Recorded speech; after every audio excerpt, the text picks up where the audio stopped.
really offer Tony Yayo millions of dollars to not do Vlad TV interviews? I didn't want him to do it. He always says some stuff I wouldn't say. Like, and I don't know why he thought it. It's not enough involved in it for him to have to say that. 50 got stabbed that day, right? He didn't get stabbed, right? Up with that. Okay. Jewish is not a race, but we've made it a race because we could it kind of is. When you be Ashkenazi, would you be considered Ashkenazi? I'm an Ashkenazi Jew, and I'm an Ashkenazi Jew, and so I'm on like United in first class, and 50 Cent walks in.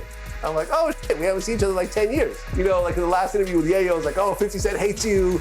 We're not gonna do interviews anymore until 50 Cent gonna pay me millions. Don't talk to that Vlad person anymore. He's been fed. That is a clear warning from 50 Cent to all rappers out there. Since DJ Vlad allegedly tried to set up comedian Godfrey, 50 has been leaking receipts, revealing Vlad's strong connections to the federal government and powerful figures in the entertainment business. And I guess you and your friend stole something from a store and you tried running from the police? Yeah, that was the first time, bro. Damn, how the know this? What the God damn. I'm the feds, man. I'm the feds. I know everything. Yeah, brother.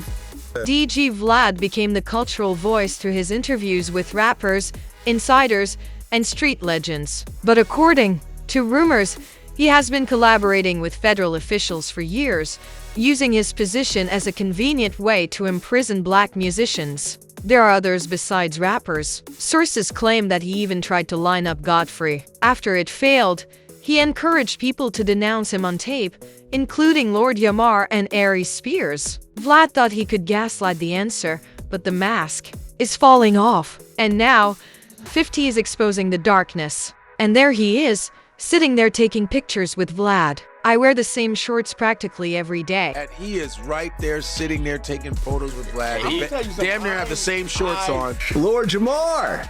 It's been 5 years. Yeah, it's been a minute. I feel sorry for him because there was. Yeah, you gotta sell something. But the Like a soul. Yeah, you gotta sell. Like, how much does a soul cost? Because he believes that DJ Vlad, whose real name is Vladislav Lowy, who was born in Ukraine, is neither a legitimate DJ nor a legitimate journalist. He is encouraging everyone to stay away from Vlad TV. This is DJ Vlad. I only bring this up because everybody doesn't know who he is. His name is Vlad, so, it should, hit your mind like this is what a Vlad could look like.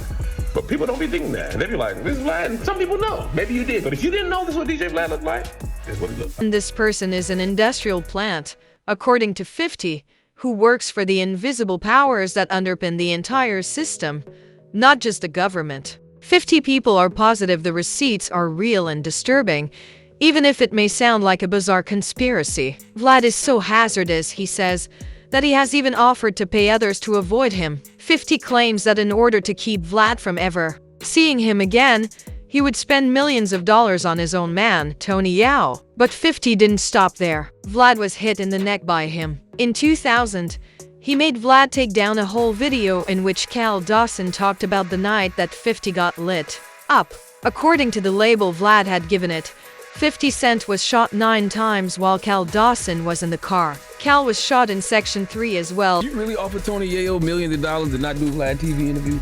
I didn't want him to do it. He always says some stuff I wouldn't say. Like, and I don't know why he thought it. It's not enough involved in it for him to have to say that. Mm-hmm. You be calling him after like, yo, why did you? I don't know why you're talking about me. Like, what is wrong with you? You have to stop it, bro. You have to find other things to do. After seeing it, though, 50 posted the screenshot to Instagram, added a large phony stamp, and declared, "I want this video removed immediately."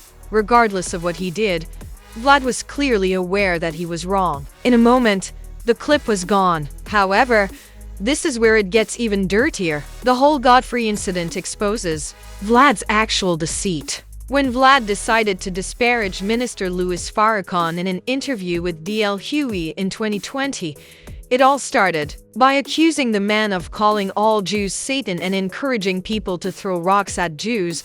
Vlad flagrantly distorted the man's remarks. But it was not at all what Farrakhan said. He encouraged people to pick up the stone of truth and confront those who fraudulently identify as Jews in his symbolic address. Vlad's version, however, caused a commotion. This is coming off the heels of Farrakhan's 4th of July speech, where he said, those of you that say you're Jews, I will not give you the honor of calling you a Jew. You're not a Jew. You're so-called. You're Satan. And it's my job now to pull the cover off of Satan. And he went on to say, like, every Muslim, when they see a fake Jew, grab a rock. And this is kind of what I feel is the energy, and a lot of people look up to Farrakhan. Prominent individuals tested him for brazen lying. Among the most outspoken was Godfrey, who insisted that Vlad's misquotation was not an error. His goal was to incite more and more strife among black people. You that say that you're Jews, I will not even give you the honor of calling you a Jew. You're not a Jew. You're so-called. When you know who Satan is, yes, sir, you don't have to kill him, no. The stone of truth. Yeah. See, that's what you throw. Yeah. Right. We cast truth at falsehood till we knock out its brains. Every one of you that knows the truth, stand up and tell it from the mountaintop. Black people can't take it no more, so wherever you are on the job, in the factory, I don't care where you are. If you know the truth, stand up on the truth. Godfrey shared a video on social media right away, writing, "Vlad TV is cancelled. We have to protect our culture from the vultures." It's like me lying on Rush Limbaugh. Let's say Rush Limbaugh. You know Rush. He racist. But if I go, Rush Limbaugh said that he wants everybody, all the black people to die. If I lied, I owe him an apology. He didn't say that. Period. He didn't say it. You know what I mean? You can't just be lying, and that's a dangerous thing. And I'm gonna tell you one thing, I would rather have the NOI on my side. Yeah. I'll take the Nation of Islam any goddamn day. He then criticized Vlad for not expressing regret for his false and disparaging remarks about Minister Farrakhan and said that he would be joining Lord Yamar, Mr. General, and Royce 59 in officially boycotting Vlad TV. Then Godfrey revealed something shocking that most people didn't know about. DJ Vlad continues to make money off of black pain and hatred even though he is married to a black woman. Me, Lord Jamar, my son, the General, and Royce the 59 from Eminem's camp, we've all decided to join forces and just stop doing Vlad TV. If you guys don't know Vlad TV, it's on YouTube. It's an interview show, pretty much an urban interview show, because most of the people he's interviewed for the past 10 years have been all black people. Not too long ago, he made some statements about Minister Farrakhan which weren't true and were not fair. Even if you don't like him, and as a Jewish man, he feels that Farrakhan insults his people. Fine, you can feel the way you want to feel, but lying on people does not work. That's not cool. I don't care who it was. It could have been Maxine Waters. It could have been Al Sharpton's corny. But you lie on somebody and then you get the truth told to you and you end up being looking. You should apologize. Issue an apology. Even big companies that black people all the time issue apologies so they can get that money. You know, we need to stand on code, protect our culture, just like Vlad decided not to apologize. He wants to protect his culture.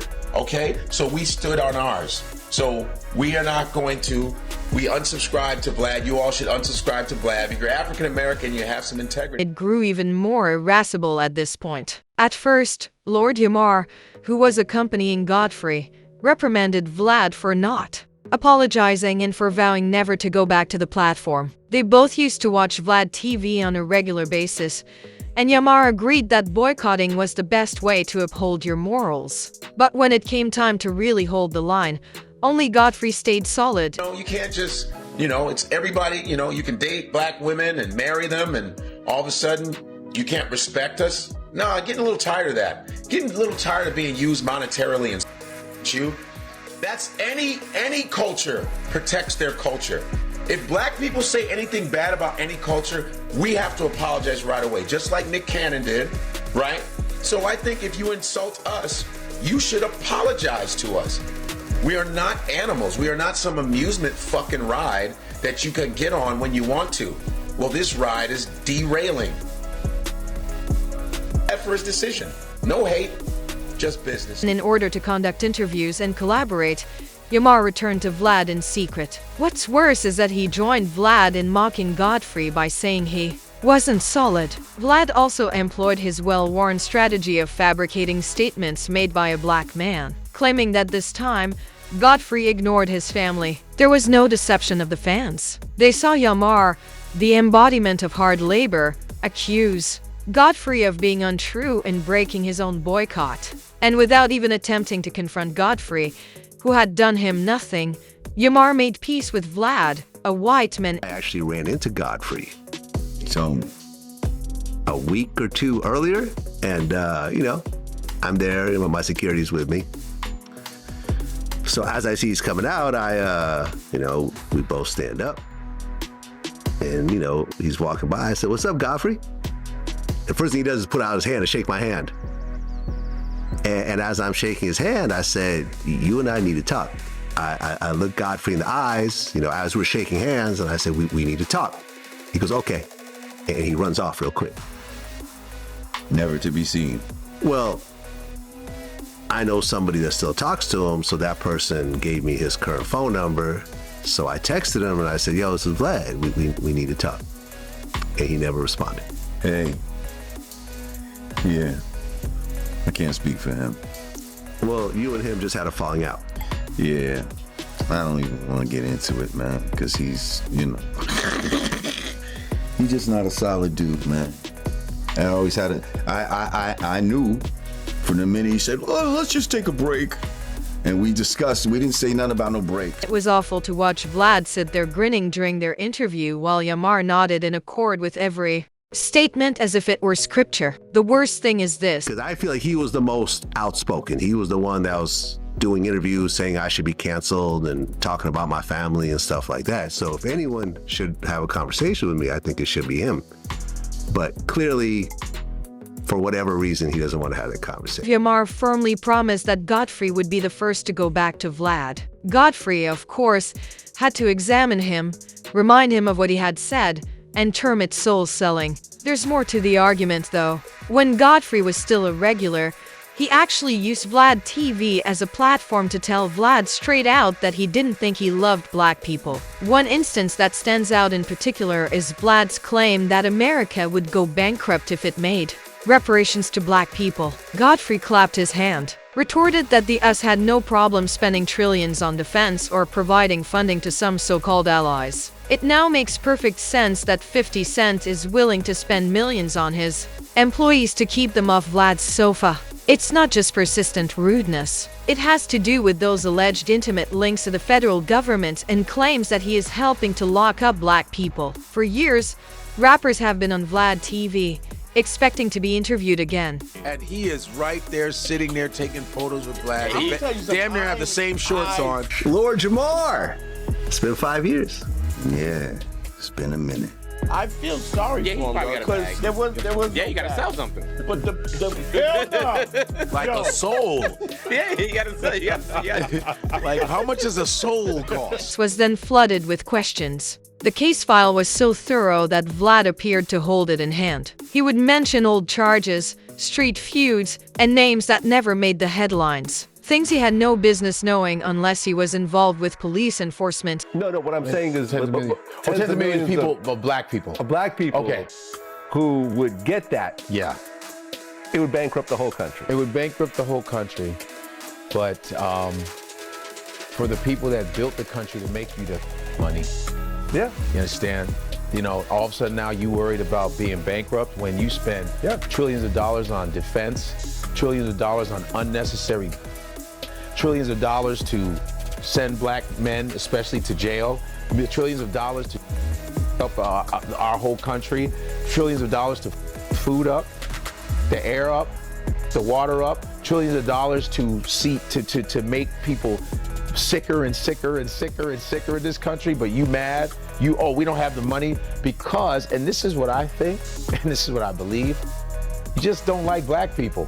Plain and simple, you do not like black people. He was aware, for instance, that Lil Baby had engaged in combat with a white man when he was a prisoner. Baby has never publicly stated this. Additionally, Vlad used the last statement, I think you said it. To hit someone. That's a direct feeding tactic. In order to prevent you from ever asking the real question, it is meant to make you doubt yourself. Some rappers have already snooped on Vlad's game because of the way he portrays the issue. Lil Woody, for example, made it clear that he is positive Vlad is collaborating with the federal government. There are others besides rappers. Remember when Agent Vlad tried to lure Mike Tyson into revealing his street TIs, or when he stalked a black professor at Princeton University and threatened to fire her? Everything broke apart when Vlad decided to join the Kendrick vs. Drake battle and disparaged Kendrick's Not Like Us by saying that it needed a better mix.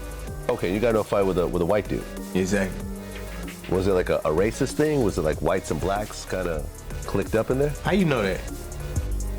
Well, that's just how prison is most times. I'm talking about how you know I got into it with a white dude, though. That's when Professor Morgan Jerkins claps back. You're Caucasian. It's a problem for black people. Instead of letting it go, Vlad tagged Princeton's official account with the comment, "Wait, so a professor at Princeton is telling me a white person shouldn't be allowed to speak on hip-hop. Is that how you talk to your students?" The streets, we got real spider sense. And they go out. They tell her, like, yeah, something ain't right. So I'm like, cool. As soon as I get there, I shake Vlad's hand, something ain't right. When I sat down and started talking to Vlad,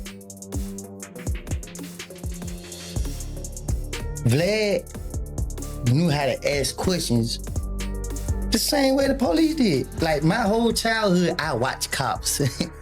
I watch how the police. First 48. Yeah, so it's like, okay, I know their strategy. And then when Vlad asked me a certain question and I lied to him, I saw the look in his eyes. I thought he got mad. So I lied. It was over with for me. You know what I mean? Oh yeah, he the police. There's nothing nobody else could tell me. But he didn't stop. Jerkins stated that she intended for the conversation to center on black voices, to which Vlad responded in kind. Zip acted as a kind of go-between for Puffy and the other Southside Crips members. It was kind of a go-between between like Puffy and all the Southside Crips. Maybe. You know, what is it, you know, here you are, this multimillionaire, and, you know, it seems like you've always been attracted to the guys that are still in the streets to a certain degree. Do you think that's a fair statement? You think I'm attracted to them? Well, not attracted to them, but I mean, you like having them around. You're friends with them and you You think maintain I like having them around? I'm just asking. You think I'm friends? What do you think? You think I like having them around? You just spoke nicely about Zip, so I just thought. Yeah, you know who these guys are? When you talk, what do you say about me? I'm this big, whatever I am, right? But those are the guys that when I'm whoever I am is a nobody. Those are the guys that live in the same building with me. That gives my mother salt or sugar if they need a milk. They're the same guy. Don't try to take back anything you've said. I'll be getting in touch with Princeton about this on Monday, essentially threatening to notify her employer via tweet. The hypocrisy is in this area. Not long after, Vlad replied to a tweet from Nicki Minaj on X with Snitchy Minaj, who had the audacity to insult her for going to Rock Nation. One of the comments, "You literally bring rappers on your platform because you're an informant." He was immediately moved by the comments. Vlad, however, has a lengthy past. The idea here is not new. Over the years, people have seen that his interviews appear to align with police enforcement's objectives. His sofa is used by artists, thinking they're just promoting music. Because of anything they said that was included in a police report, they are extremely popular the following week. Boozy even said in interviews that Vlad asked questions more like a detective than a reporter. Additionally, it's not just about the questions, it's also about who he targets and when. For some reason, black singers with ongoing legal issues or whispers on the street are never included alongside well-known white superstars with their own unpleasant scandals. Then comes the more important question. Why do so many insiders in the industry still mess with him? According to some, Vlad's TIs in the media and his affluent fans have the ability to make or ruin careers. Given that they are already working together on other projects, some people believe that certain rappers still make appearances on Vlad TV. Techniques. So what they say on camera doesn't matter. Anyway, 50 Cent's warning is starting to sound less paranoid and more like a survival guide. After all, Vlad doesn't just ask questions at random. You couldn't Google the dates, names, addresses, and other details he gives, no matter how hard you tried. If he isn't getting it from free sources, where is it coming from? Therefore, 50 is willing to spend millions of dollars just to prevent his circle from being involved in that agreement. Vlad views every interview as a loaded weapon, and as soon as you take a seat, you're under attack. Now the image is crystal clear. DJ Vlad is more than just a haphazard interviewer who poses harmless queries. From inciting animosity between people by using misleading rhetoric, from threatening jobs to getting involved in street politics, he has been playing a dangerous game for years. He still draws famous individuals to sit on the couch, which is ridiculous. Whether they are unaware of the trap or think they are smart enough to dodge it, one thing is for sure. When you show up on Vlad TV, you are giving him something to change, flip, or give to the eerie audience. This isn't the only reason 50 Cent is talking. He is prepared to risk money in order to keep his parents away. Vlad is more than just an interviewer to him. He's an entrepreneur, a facility with direct access to the decision makers. And when you think about how many lives and livelihoods have been ruined right after such friendly contacts, it's hard to write that off as a coincidence. This is not the kind of game you want to play. Additionally, Vlad's alleged dash to the FBI after Rick Ross sent someone to beat him up was mentioned. You and your master Jay-Z got a literal CIA informant as your CEO, a poster commented. Nobody wants to be a snitch, not even you, loser. Avoid interfering in black people's affairs. Don't let us call Rick Ross. But this is where the crazy starts. 50 Cent himself may be Vlad's next target, according to rumors. There are rumors that he intends to trick 50 into getting into trouble with the law, might instigate a conflict to overthrow him. Why? Because Vlad is not simply a YouTube account manager. He acts as a representative of the real power brokers, the individuals who utilize him to stifle and manipulate hip-hop's most influential voices. So the next time you see your favorite rapper walk into the all-white studio with a big black couch, ask yourself if this is just an interview or the start of a setup. But if Vlad thinks he can get away with coming for 50, he's in for a storm for which he is unprepared. If you're enjoying this breakdown, don't forget to hit the like button, subscribe button, comment, and share this video. Because stories like these are just the